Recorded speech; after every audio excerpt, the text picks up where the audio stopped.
तुरंत जाना पड़ेगा पार्लियामेंट, बोलना है वहाँ।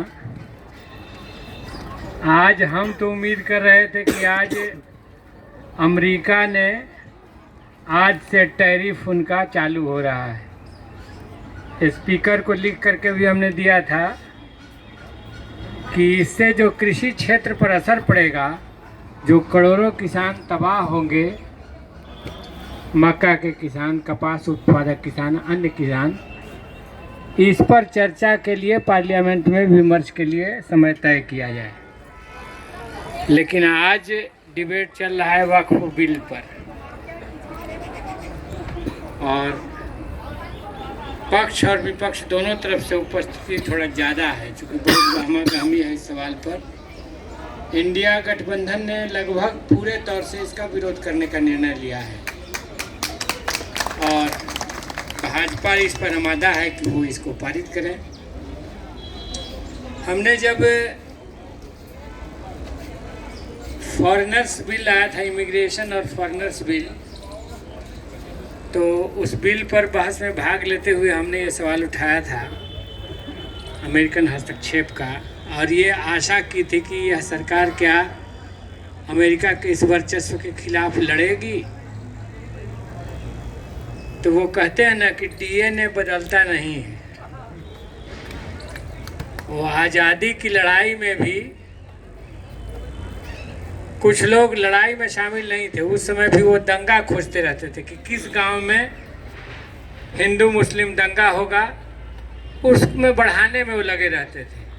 भगत सिंह ने और कई लोगों ने इस पर आर्टिकल्स भी लिखे। तो आज भी हम देख रहे हैं कि वही है। हमने ये आशा की थी कि शायद इतिहास की उस गलती को इस बार ठीक कर लिया जाएगा, कि इस बार वो साम्राज्यवाद के खिलाफ, अमेरिकी साम्राज्यवाद के खिलाफ, उस समय ईस्ट इंडिया कंपनी थी, खड़ा होंगे।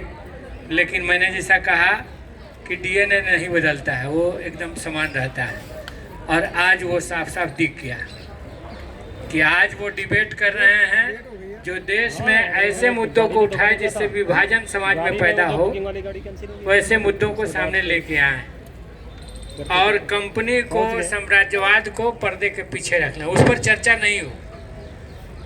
अमेरिकन हस्तक्षेप से जो करोड़ों किसान तबाह होंगे, उनके सस्ते उत्पाद हमारे देश में भर जाएंगे और इससे भारतीय किसानों का माल, ऐसे ही वो जब उपजाते हैं तो कभी टमाटर 8 आना रुपये किलो होता है, जब उनके हाथ में फसल रहती है तो भाव गिर जाता है, और जब बड़े व्यापारियों के हाथ में माल चला जाता है तो भाव बढ़ जाता है। ये खेला तो बराबर हम लोगों ने देखा है। मैं इसको इसलिए कह रहा हूँ कि आप जो लड़ाई लड़ रहे हैं, हम लोगों के बीच बात हुई थी और कई बार ये चर्चा आपस में हम लोगों का तालमेल बेहतर है।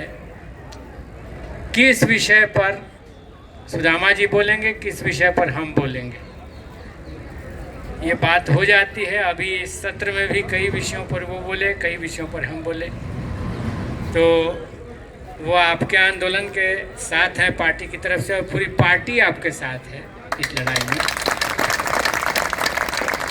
और आपने तो नारा दिया, सुदामा प्रसाद, राजा राम सिंह संघर्ष करो, हम तुम्हारे साथ हैं। हम नारा देना चाहते हैं, सहारा निवेशकों संघर्ष करो, हम तुम्हारे साथ हैं, हम तुम्हारे साथ हैं। तो मैं ये कह रहा हूँ कि एक कंपनी के पक्ष में, कॉरपोरेट के पक्ष में एक सरकार बिल्कुल अंधे ढंग से खड़ी है। हमने तो किसी बड़े पूंजीवादी घराने, नागरिक हैं आपके, तो हम भी नागरिक हैं, we are also the citizen of India. तो केवल उन्हीं के पक्ष की बात क्यों होती है? हमारा मेहनत का पैसा है, हमने अपने बेटियों की शादी के लिए बचा के जो रखा था पैसा, उसको निवेश किया, बच्चों की पढ़ाई का निवेश किया। हमारा पैसा ये डकैत लूट के ले जा रहा है, सरकार से हम मांग कर रहे हैं कि वो पैसा हमको दे दो। सिंपल सी बात है।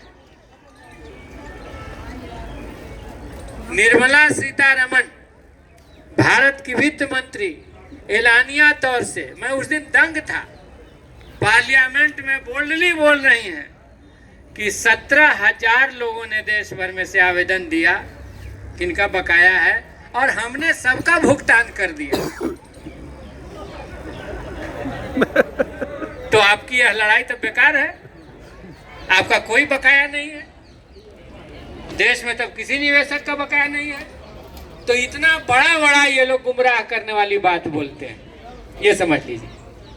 इसलिए हम कह रहे हैं कि जितना भी हक मिला है आपको वो लड़ने से ही मिलेगा और आगे भी जो कुछ भी मिलेगा वो लड़ाई से ही मिलेगा। इसीलिए आपके संघर्ष को हम सलाम करने आए हैं और एक बार नहीं बार बार पार्लियामेंट में उठाना होगा, जोरदार ढंग से उठाना होगा, जितनी ताकत से उठाना होगा। और अन्य कई सांसद दूसरे दलों को भी इस पर सहमत हैं, उन लोगों ने साथ देने का भी कहा है कि कोई एक आध दिन बना करके हम लोग मूव लेंगे। आज ही पार्लियामेंट के सामने प्रदर्शन करने का था, लेकिन आज इस विशेष मामले की वजह से उसको कल के लिए बढ़ाया गया है। तो कल ज्वाइंट प्रदर्शन होगा पार्लियामेंट के सामने भी, आपके मुद्दों पर ही आपको बताने भी आए कि कल आपके सवाल पर पार्लियामेंट के सामने हम लोग जितना सांसद जुटा सके आज से कल तक एक साथ आपके सवाल पर हम प्रदर्शन करेंगे। आप यहाँ लड़िए तो यही एकता रहेगी। आप सड़क पर लड़िए, हम संसद में लड़ेंगे। बहुत बहुत धन्यवाद। नमस्कार।